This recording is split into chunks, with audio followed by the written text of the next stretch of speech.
Buenas noches, país. ¿Cómo están ustedes? Como todos los miércoles, charlando de lo que nos pasa en cada semana más jugosa. Este diario cada vez está mejor.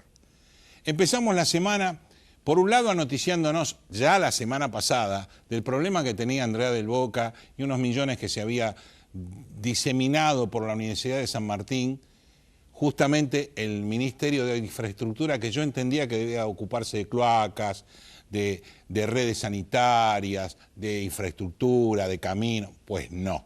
Estábamos hablando de Mamá Corazón, 25 capítulos y un dinerillo que no se había pagado todo, pero que faltaba algo todavía para pagarle a los actores que decían que, según manifestaciones de Andrea Boca, habían cobrado el doble de lo que cobraron.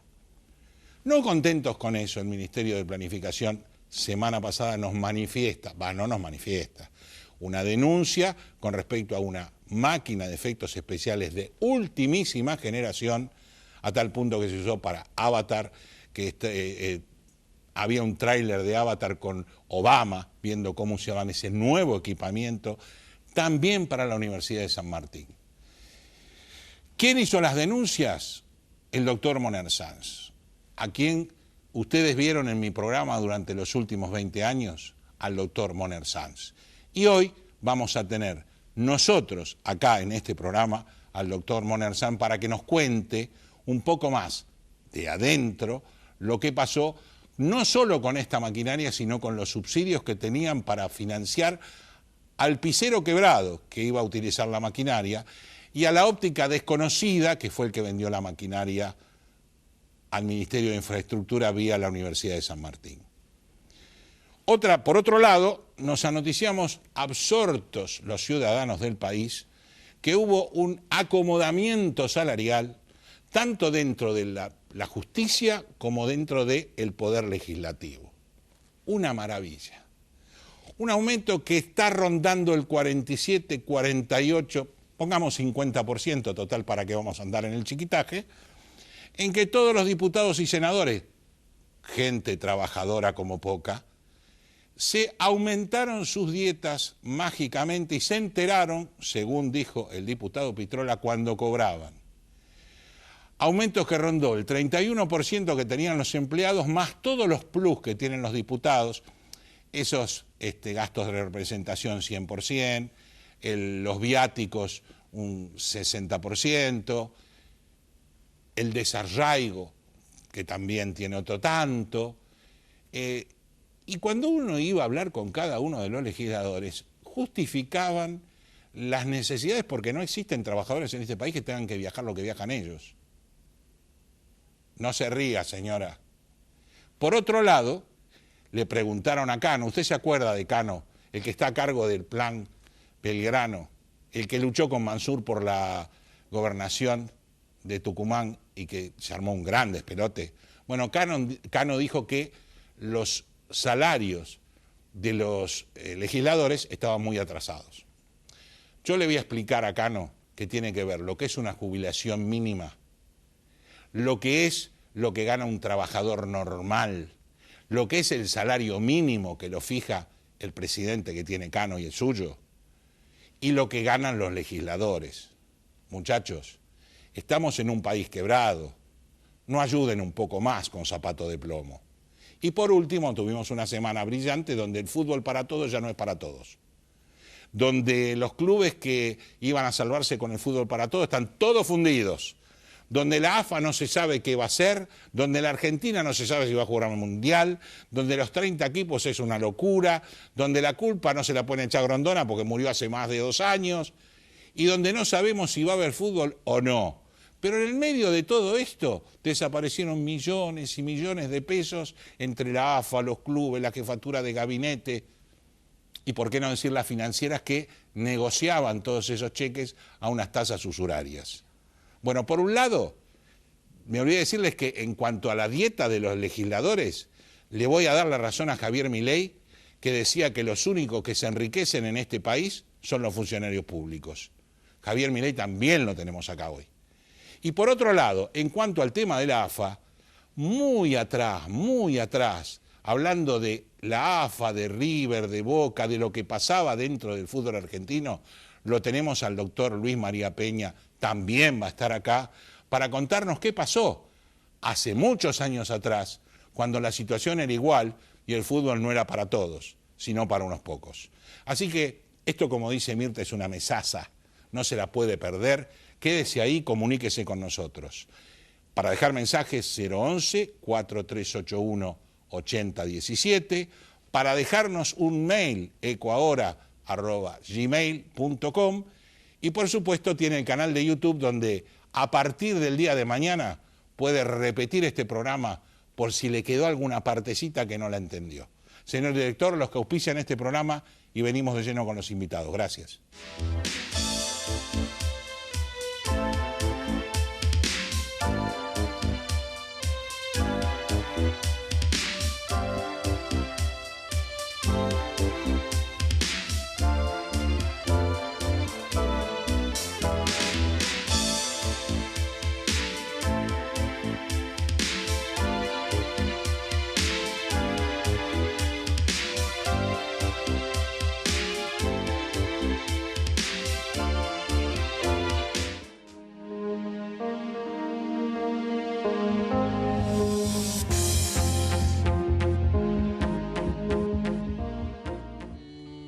Relevamientos y auditorías fiscales Sociedad Anónima. La optimización de los recursos tributarios son nuestro objetivo. Una vida de experiencia, brindando servicios y dando soluciones a empresas y a organismos tributarios provinciales y municipales. Para información, relevamientosyauditorias@gmail.com.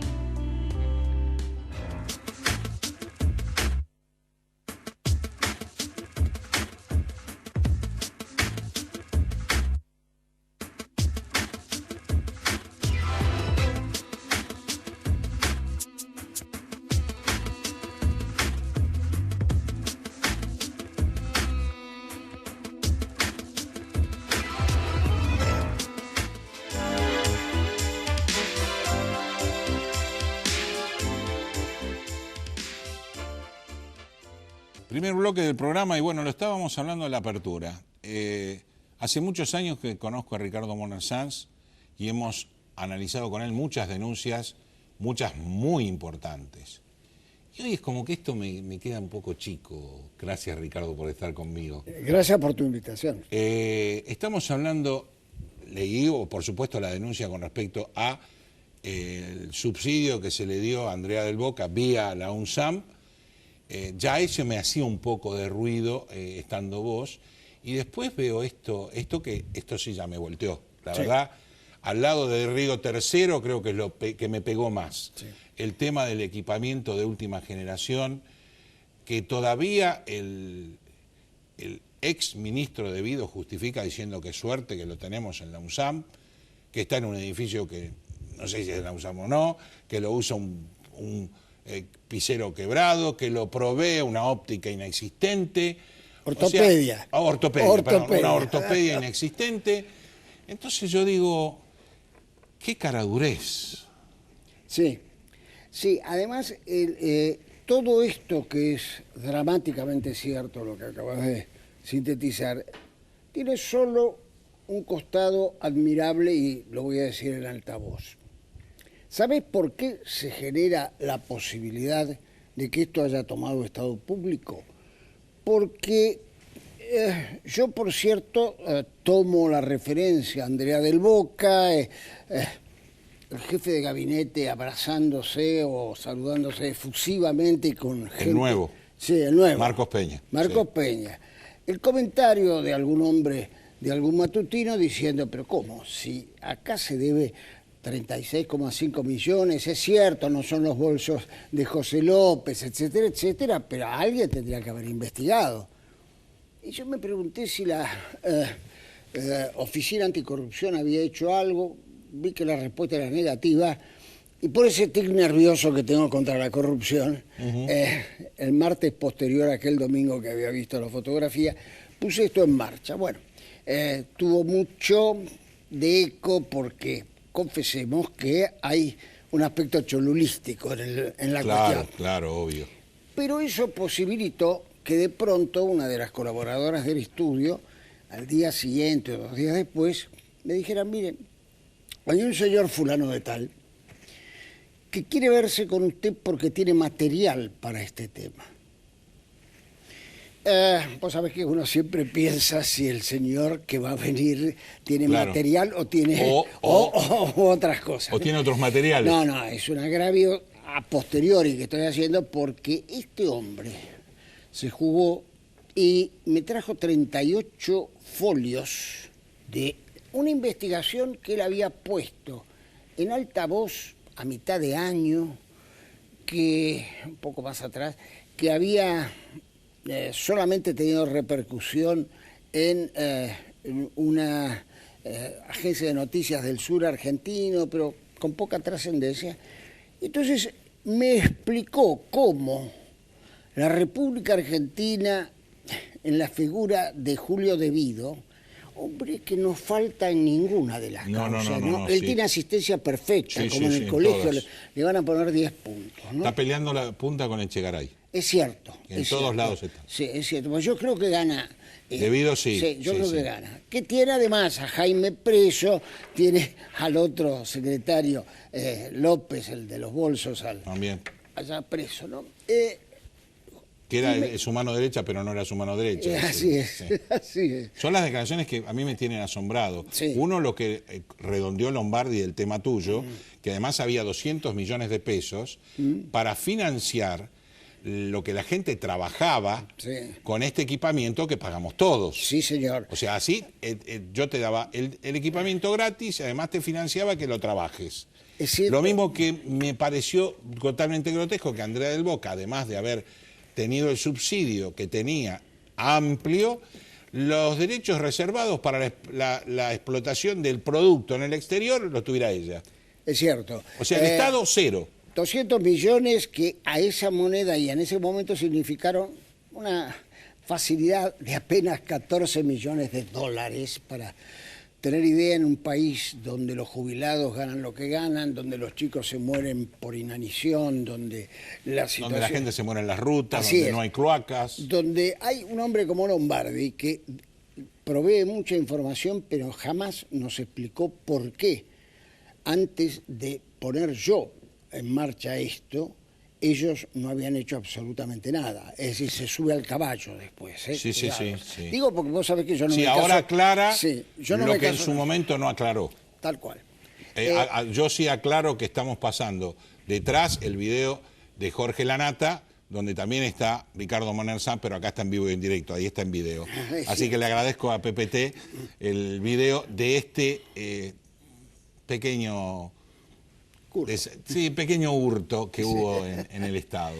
Entonces, yo celebro que aquel hombre que viniera con todos esos elementos, yo pudiera preguntarle aquel día, aquella tarde, dígame, si yo todo esto lo ingreso en el expediente que está en el área del mundo artístico, y lo tecnificamos un poco para que se entienda que la Argentina compró lo más caro del mundo. Ese es el cholunismo que vos decís. Claro. Entonces, que compró lo más caro del mundo como si fuéramos, digamos, el mejor estudio de Hollywood en Estados Unidos. El hombre me dijo sí. ¿Usted quiere que yo dé su nombre y apellido? Si usted puede preservar que sea de identidad reservada, mejor. De hecho lo has hecho. Y lo hice así, y además me dio la dirección de donde estaba la maquinaria, y le dije... ¿Ese edificio es de la UNSAM? No lo sé. ¿O no se sabe? No se sabe. Él mismo no lo sabía. Y también bajo sobre cerrado ingresó esa información.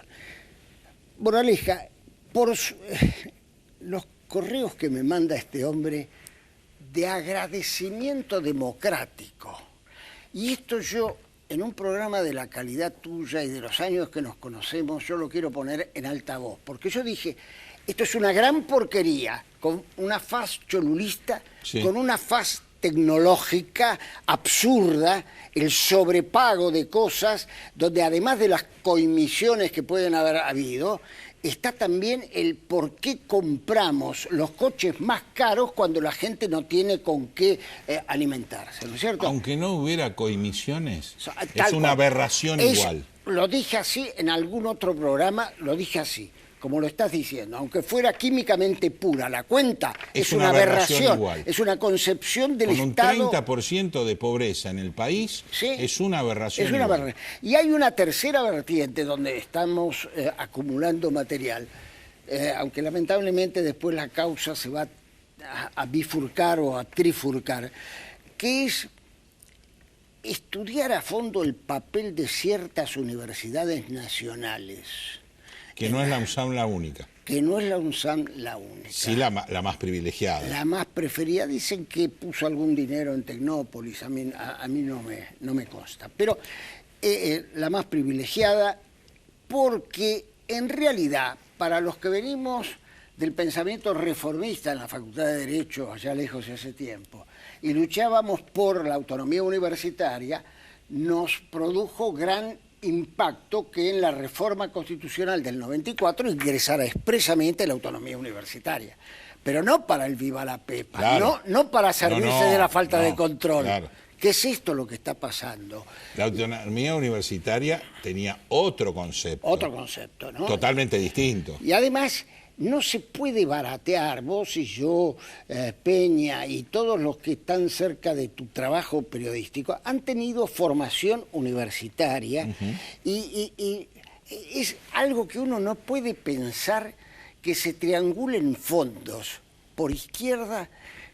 Uno no puede pensar en general que se triangulen fondos por izquierda, pero que la concepción de la universidad como visión universal del mundo, como lugar para el excelente espacio cultural que nosotros queremos siempre que así sea, no puede transformarse en una caja de toma y daca, porque eso es terrible. Ahora, la implicancia, porque esto un poco aplacó lo de Andrea.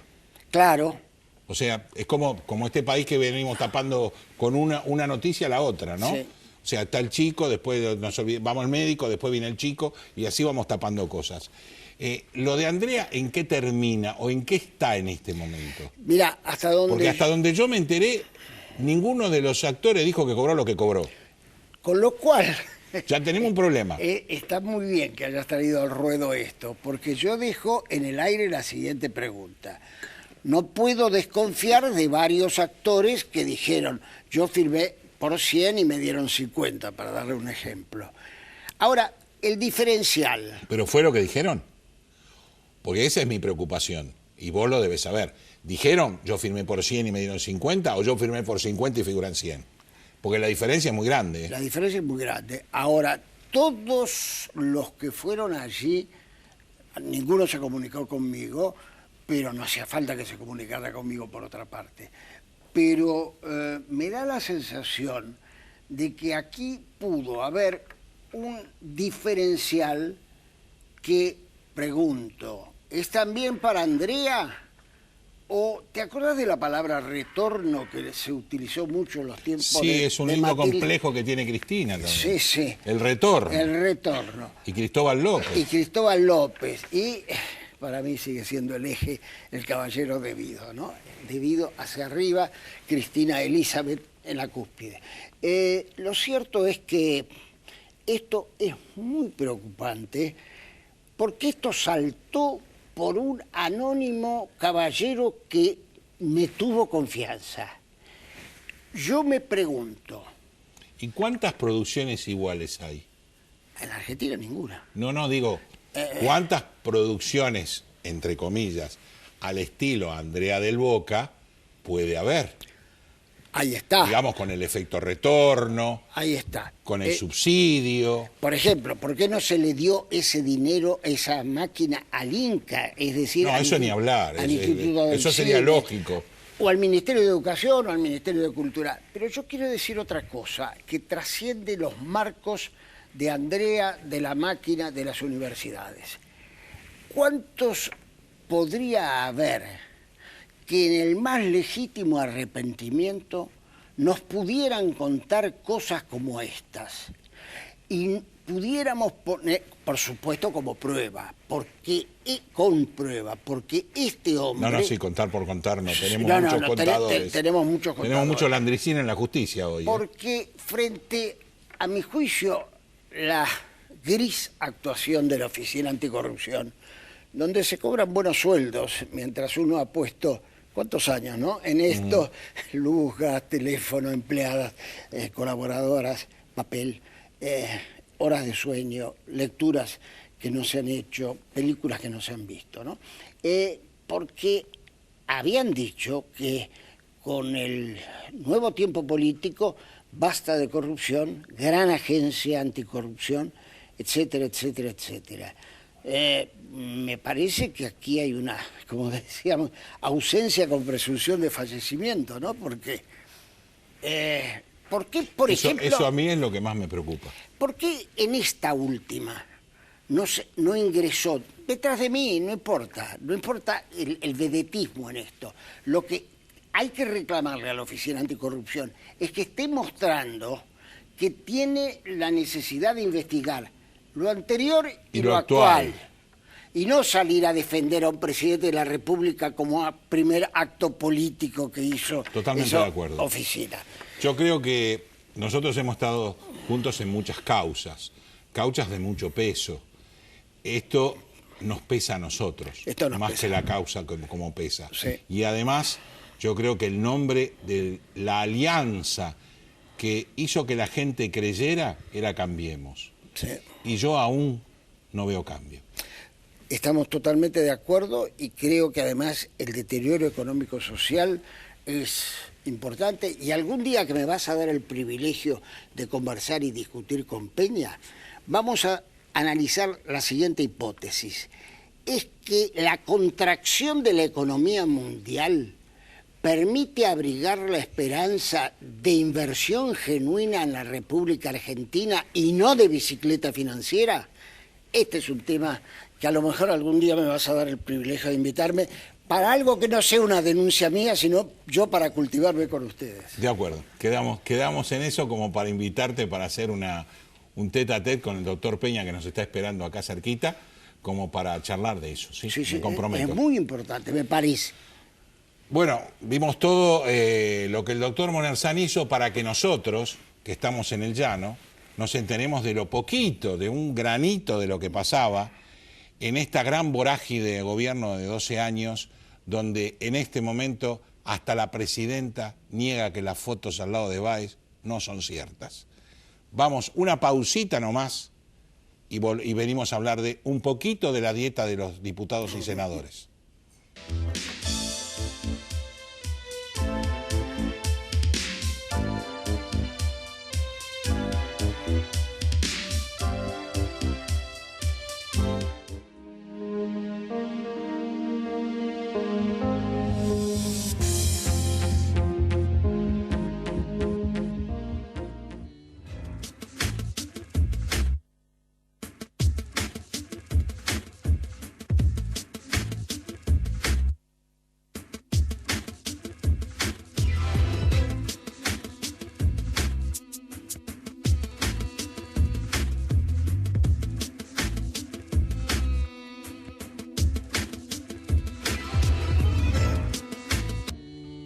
Relevamientos y auditorías fiscales Sociedad Anónima.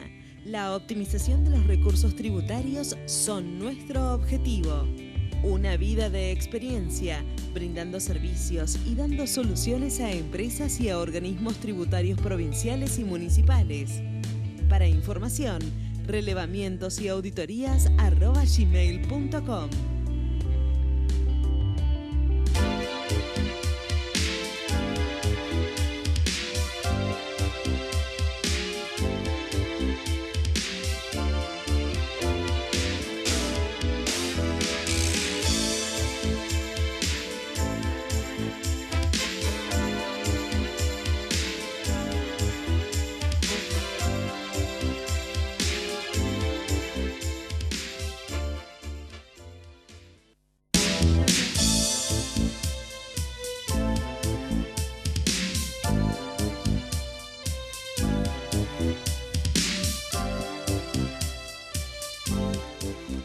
Bueno, lo prometido es deuda. Vieron que hablamos en la apertura, aunque se me piantó un poquito el tema de Milei, pero lo tengo clarito con respecto a lo que había hablado, de que los únicos que le va bien en este país son los funcionarios públicos, porque los tenemos colgados de atrás. Estamos con Javier Milei. Gracias, Javier, por estar acá.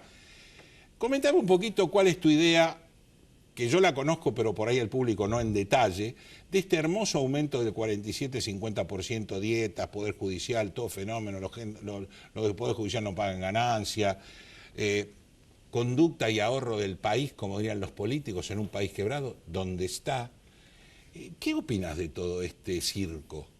Yo creo que es un acto obsceno de voracidad por parte de una corporación política parasitaria, y es muy interesante toda esta discusión de las dietas, porque siempre aparece el tonto progre, por no decir otra palabra, que justifica los altos sueldos en el sector público, haciendo referencia a lo que en economía se llama selección adversa, que lo voy a contar fácil.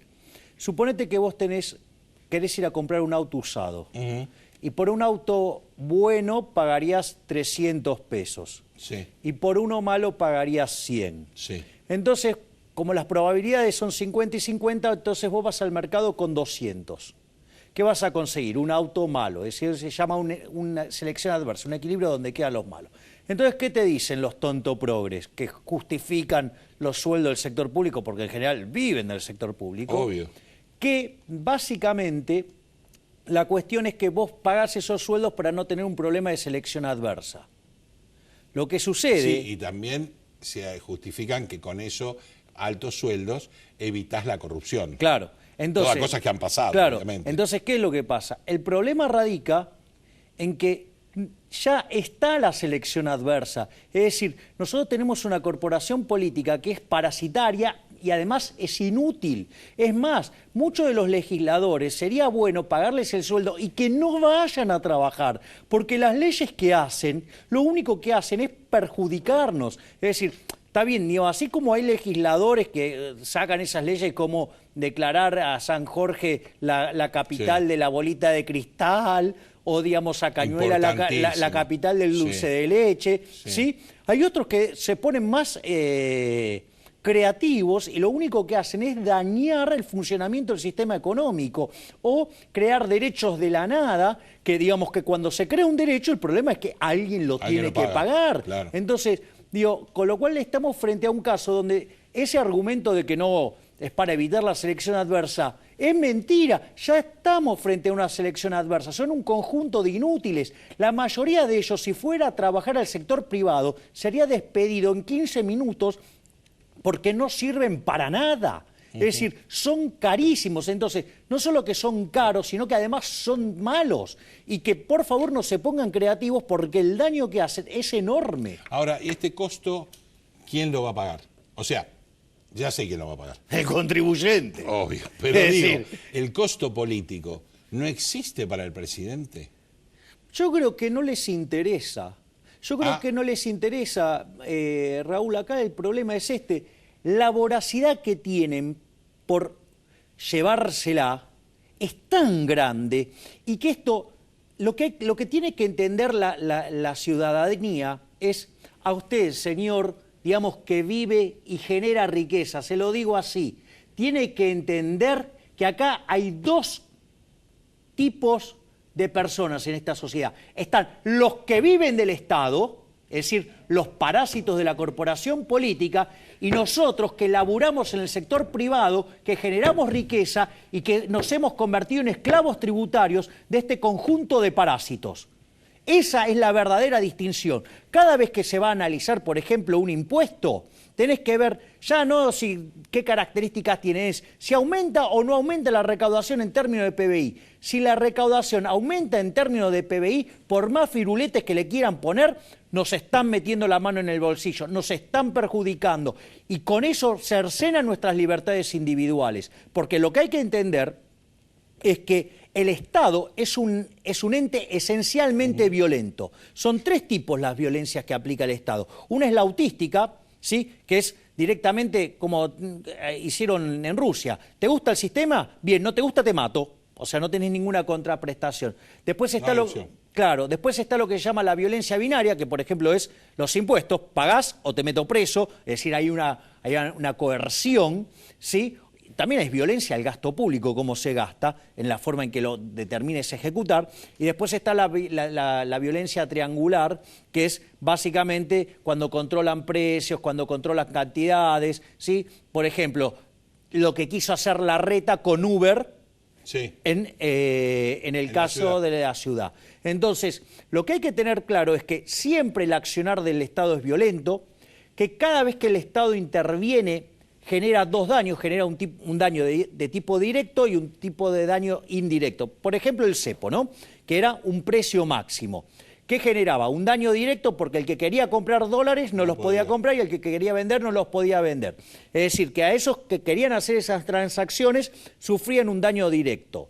Pero a su vez, como vos, eso te generaba problemas en las otras transacciones que vos querías hacer, te generaba daños indirectos. Por ejemplo, que el precio de los bonos fuera muy bajo, por ende la tasa de interés era muy alta, que el nivel de actividad por ende cayera, con lo cual se había un exceso de oferta en el mercado de bienes. Por necesidad de importar y que no te permitía. Claro, por ejemplo, un exceso de oferta en el mercado de trabajo y había desempleo como consecuencia de ello, un exceso de oferta de dinero y había inflación. Es decir, vos fijate cómo la intervención violenta del mercado por parte del Estado, ¿sí?, afecta no solo a las libertades individuales y te genera daños directos, sino que además genera un desparramo en el resto de la economía. Entonces, la realidad, lo que uno tiene que tener en cuenta es que cada acción del Estado genera daños. De hecho, ¿qué es en el fondo un político? A ver, ¿qué es un político? Le voy a contar a usted, señor, señora, que está del otro lado.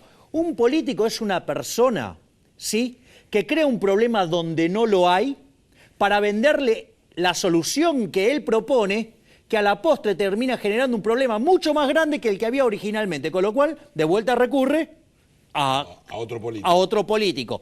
Y se genera lo que Hayek llamó camino de servidumbre. Sí, el libro Camino de Servidumbre es esto. Cuando aparece un tipo en la poltrona que cree que algo no anda bien, vaya a saber de dónde sacó que no anda bien. Es decir, ¿qué es eso de un fallo de mercado? Eso está en la mente de una bestia, ¿sí? Porque son transacciones voluntarias, con lo cual, ¿qué error puede haber si yo te quiero comprar este vaso y vos me lo querés vender? Ninguno. O sea, solo en la mente de un autoritario puede haber un problema ahí. Entonces ellos dicen, hay fallo de mercado. Entonces proponen la solución del gobierno. ¿Qué es lo que pasa? A raíz de lo que te digo esto, de los daños directos y los daños indirectos, aparece lo que se llama el fallo del gobierno, es decir, donde el resultado es peor que el que tenías originalmente. Ahora, ¿qué es lo que pasa? Eso genera mayor demanda de intervención. Esa situación, Hayek, cuando escribe Camino de Servidumbre, lo hace para describir lo que pasó con el régimen nazi, claro, con la aplicación de las políticas keynesianas.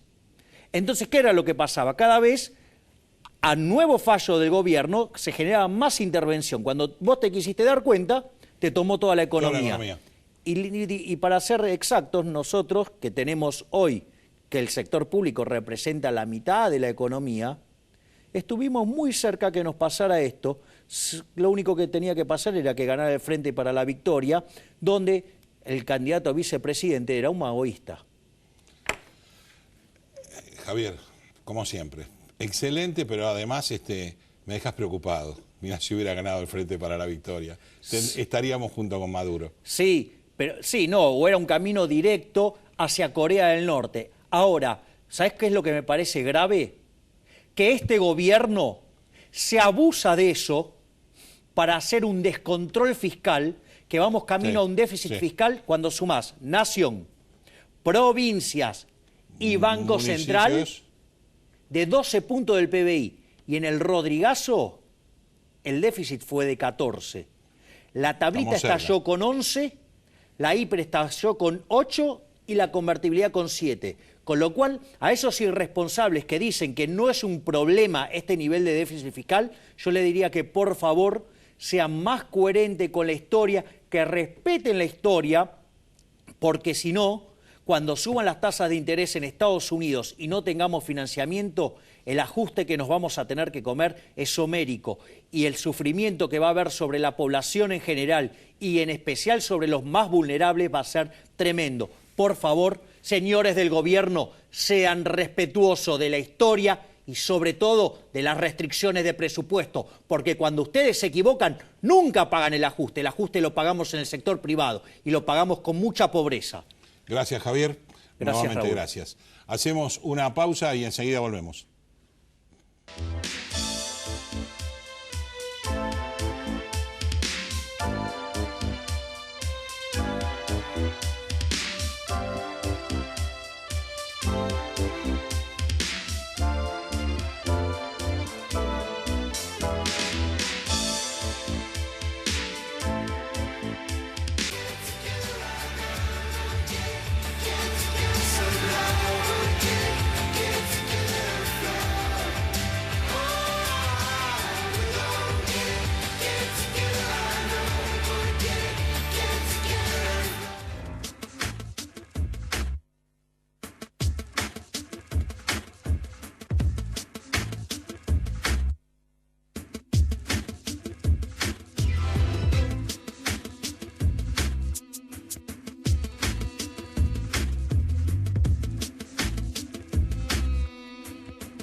Bloque de repar, esta vez dedicado a la librería editorial Osmar de Bullati, Los impuestos del campo en criollo.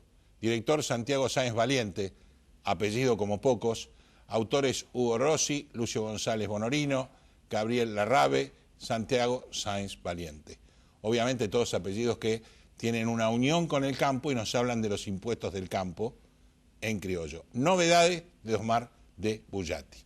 Doctor Peña, buenas noches, ¿cómo está? ¿Qué tal, doctor Olivera? Hoy hoy estamos esperándolo, ansiosos por los temas que nos quedaron, Sí. que quedaron como... Ya, veo que cada tema que uno deja una semana parece que pasó un siglo, porque vienen temas siempre más profundos, Y bueno, más pero bolonqui. todo del mismo tenor y un solo efecto. Exactamente. Todo corrupción. Exactamente. Todo corrupción. Habíamos quedado con la extinción de dominio, Bueno. primer tema. Yo lo decía por lo siguiente. Tanto la extinción de dominio como la imprescriptibilidad de los delitos de corrupción Así es.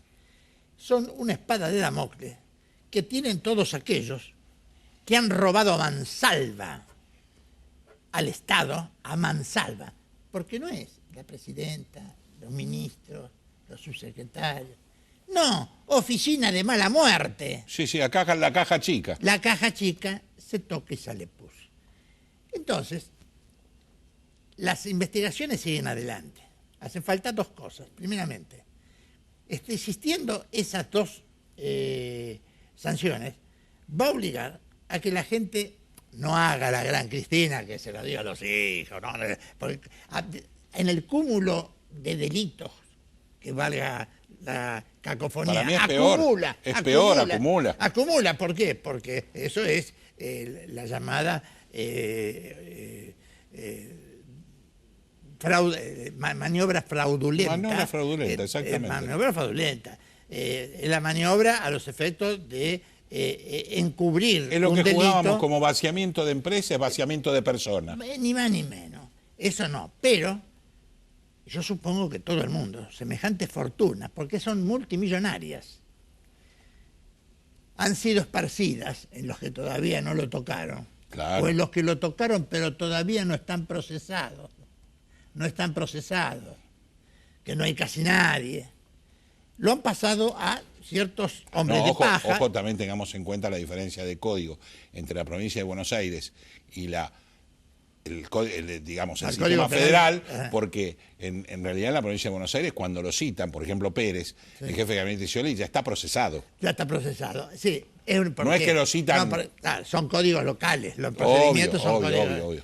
Pero ayudan a llegar a ejecutar el Código Penal. Exactamente. En cambio, en este momento seguimos. Tenemos que dejar desfilar a todo el mundo que presente un escrito y haga toda una apología. Eso yo no lo entiendo. No, Doctor. yo no entiendo por lo siguiente. Para mí es una falta de respeto a la magistratura. Y que algunos jueces se lo merecen, la falta de respeto. Sí, obvio. Pero son pocos, pero también existe gente muy proba que tiene que estar esperando poco menos que un escupitajo por parte de alguien que se la pasó robando a todo el país. Robando también al juez. Bueno, con estas dos leyes, hay gente que enseguida va a tratar de desprenderse. Y aunque sea con un costo más caro, va a poder, de alguna manera, ya sea poniendo bienes en el exterior, comprando bienes en el exterior, arrimarse en la segunda etapa del blanqueo. Entonces, pasa lo siguiente. Punto primero. Transgredir la idea de que el blanqueo no iba a abarcar esos bienes y ahora los va a abarcar. Claro, ¿por qué? Porque ese se llama José Pérez, que entre paréntesis no es pariente, vuelvo a decir, no como la que poniendo a los hijos de testaferro. No, claro. Eso es lo más ridículo. Eso es una estupidez. Poner a Florencia y a Máximo de Es cederle una estupidez, toda la riqueza que hizo a través del peculado, no puede ser. Pero lo puso en nombre de gente que no tiene nexo, pero todo se sabe. Y cuando blanquea a esa persona, ¿tiene? Punto primero, el blanqueo adentro, clean caja. Pero después vamos a ver la etiología de dónde sacó el dinero y nos vamos a dar cuenta que había un nexo, todo se sabe. Y entonces se conseguirán dos cosas. Primero, que eso es producto de actos ilícitos cometidos por funcionarios públicos, desde la presidenta hasta abajo. Y aparte de eso, entre lo del blanqueo. Va a entrar todo para atrás. Y la imprescriptibilidad, sí. Que entre paréntesis ya ha sido aplicada por el Tribunal de la Plata, y lo hablamos contigo. Así es. Bueno, y que ahora lo están, digamos... Sí, fue como un reguero de pólvora. Sentó una jurisprudencia, todo el mundo levanta la mano y se abraza, menos el Frente para la Victoria. Claro, porque, quiero decir, hasta el momento que estuvo el kirchnerismo, todos los delitos los cometió el kirchnerismo, Que hubo mucho silencio de la oposición, sí, pero eso no lo habilitaba a participar en el ilícito. Lo que me parece muy bien, lo que dice el doctor Bonersán, es que no aparezcan ahora también lo que acabo de decir a Vinicio. Claro. Que vamos a hacer una amnistía. Y entonces, claro, hacemos una amnistía de todos los fondos. No, tiene que calcular. La Cámara Electoral ya está diciendo cómo no se han controlado los fondos. Claro. Está regulado, pero hay que regularlo más seriamente. No nos olvidemos que hubo muchas tranzas dentro de los fondos de campaña. Pero hubo tranza, hubo arreglos. Wilson, efedrina. Bueno, Antonini Wilson entró dentro de, hasta por eso, hasta fondos del exterior. Fondos del exterior.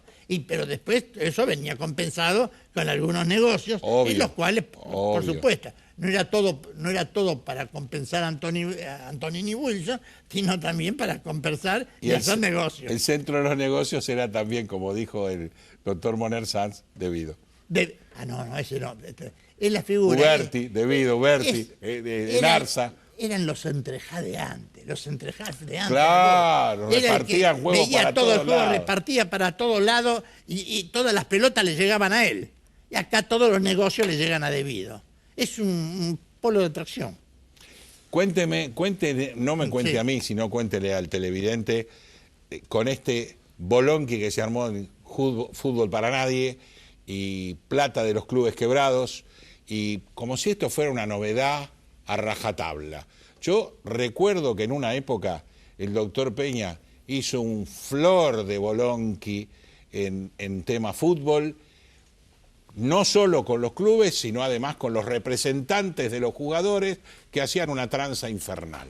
Bueno, hicimos una serie de allanamientos, descubrimos cómo era la seriada de maniobras que existían, que por supuesto comenzó con el allanamiento a la sede de la AFA, al allanamiento de... No era Fútbol para Todos, creo que tenía otro nombre, ¿cómo se llama? Torneos y competencias. Torneos y competencias, claro. Donde... ¿Qué año estamos hablando? 93, 94. Bien.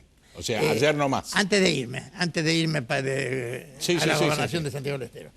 No, pensé que se iba a ir, doctor, no me asuste. Pensé que se iba a ir ahora, no sé. No, está bien. 94 estamos hablando de 22 años atrás. Claro, bueno, todo. Es una cosa muy llamativa, Ahí, al ver todo, en un allanamiento tuvimos que ver todo y descubrir todo. Y me llamó la atención que las figuritas que estaban, que era la figurita de la Cámara de Torneos y Competencias, yo diría, no me acuerdo el nombre, el canoso, ¿cómo se llama? Famoso. Macaya Márquez. Macaya Márquez ganaba la mitad de lo que ganaba ¿cómo se llama? Araujo. Marcelo Araujo, efectivamente. Qué cosa rara, ¿no? Qué cosa extraña. Bueno. ¿Y sí?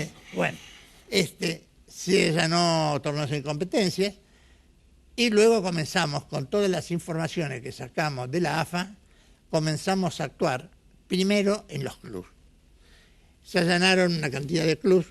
Yo estuve presente en el club de mis amores, en River. River Plate, la banda. Estaba jugándose un partido, no sé si era un viernes o un sábado a la tarde, hicimos el allanamiento, copamos las boleterías, detectamos de que había 2 numeraciones de... Doble entrada. Doble juego de entradas en cada boletería, doble juego de entrada. Con lo cual nosotros hicimos la caja, no pudimos contar porque no sabíamos en qué número había arrancado cada uno, pero tomamos contacto con todo eso y me manifestaron una estupidez. Me dijeron de que lo que pasa es que había entradas de cortesía. Las entradas de cortesía se mandaban antes, salían directamente de la secretaría. No ibas a la ventanilla. No iba a la ventanilla. Pero cuando empezamos a ver toda la documentación de River, nos damos cuenta de que no había hecho los aportes a los jugadores y las contribuciones, retenidas las contribuciones a los jugadores. Aportes retenidos, contribuciones no hechas. Y contribuciones no hechas. Estamos hablando del 94. Sí, delito de retención indebida, claro, delito penal. Y a todos los jugadores y a todos los empleados, porque River, por ejemplo, es una institución que debe tener de empleados de todo tipo, administrativo, de mantenimiento, de técnica, de la escuela. Y debe tener unos 1.500 empleados aproximadamente. Ahora bueno, nos sentamos, traspolamos ese año, viajamos en el tiempo del 94 al 2003, que es cuando se firma ese famoso decreto que Abad dice que desfinanció al ANSES, por un lado, y por otro lado nos mostró después toda esa locura de deuda de clubes, donde los clubes le deben a la AFA 950 millones, y en realidad esta joda son 2.000 y pico de millones de pesos, porque que se desfinanció por un lado y que se debe por el otro. Le deben a la AFA y le deben al Estado. Sí, le deben a la AFA y le deben al Estado. Bueno, esta situación... Ahora, eso estaba mal también. Con los números de antes es exactamente lo mismo.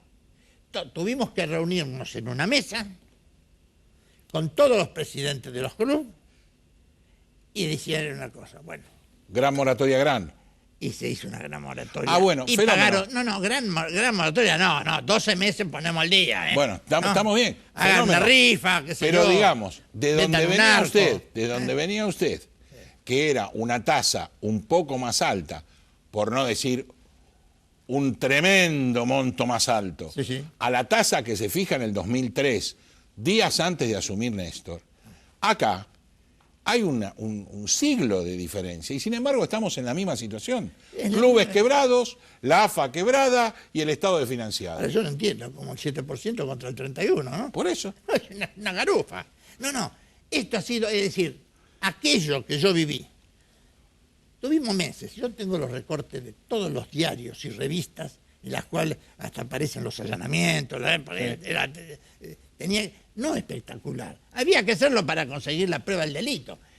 Claro, pero estábamos hablando de un 34 contra un 7. Y no hablemos de la guita que se quedaba en los clubes con las transferencias. No, ni hablar. Porque entre el club de acá y el club del exterior estaba el negocio y aparte se quedaban... Como está hoy, Y aparte se quedaban con el 15% que le correspondía al jugador. Al jugador, ¿cómo está hoy? Todo, ¿cómo está hoy? Hoy está igual. Lamentablemente, en aquel entonces hubo control.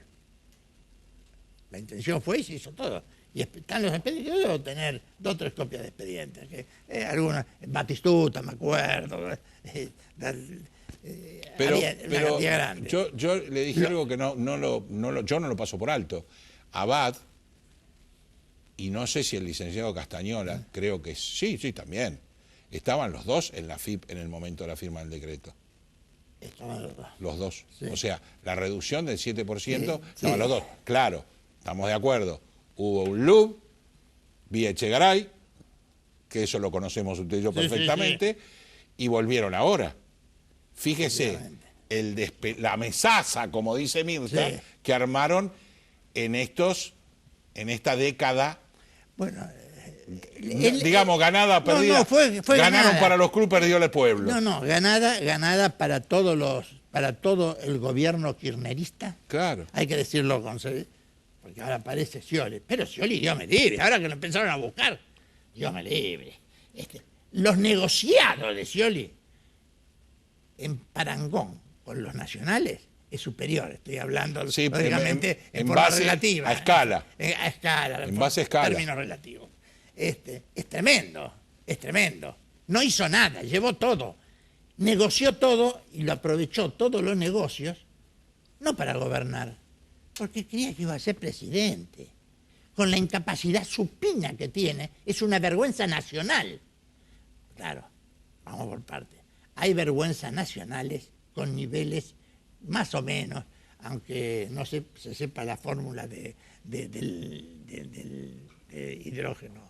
2, 0. H2O. H2O. Bueno, y Cometa y Cerro tienen por lo menos tenía una capacidad oratoria. Hoy no la Scioli tiene. no Hoy puede la tiene. ser presidente de la subcomisión de Bocha. Y sin embargo, no ganó. Pero la no ganó por presidencia, 2 qué puntos. casualidad, por 2 puntos. Por eso le digo, entonces, ¿quién tiene la culpa?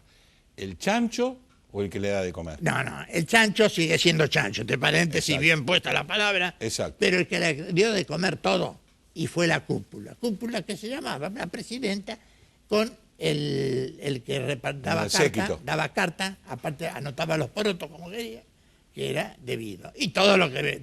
Pero lamentablemente, es hasta las cajas chicas. Esto es vergonzoso. No estamos hablando de la mega... el mega afano. defraudación. No. No es el mega afano. Todo. Era así, un pancho. Claro, Te traían una factura trucha de un pancho. claro, ni más ni menos. Bueno, Peña, me colmó. Me colmó hoy. Hoy realmente me colmó. Por lo tanto, yo los despido hasta la semana que viene. Ustedes vieron lo que estaba hablando el doctor Peña en el año 93-94. Estamos en el 2016, pero eso sí, no se olviden, muchachos, no se olviden. Tanto los que se subieron la dieta, como los que no pagan ganancias, como esta sociedad diametralmente no igualitaria que tenemos. Nos gobernaron 12 años el Frente para la Vergüenza, para la Victoria. Feliz semana para todos, nos vemos dentro de 7 días para seguir analizando lo que nos pasa. A ver si cambiamos.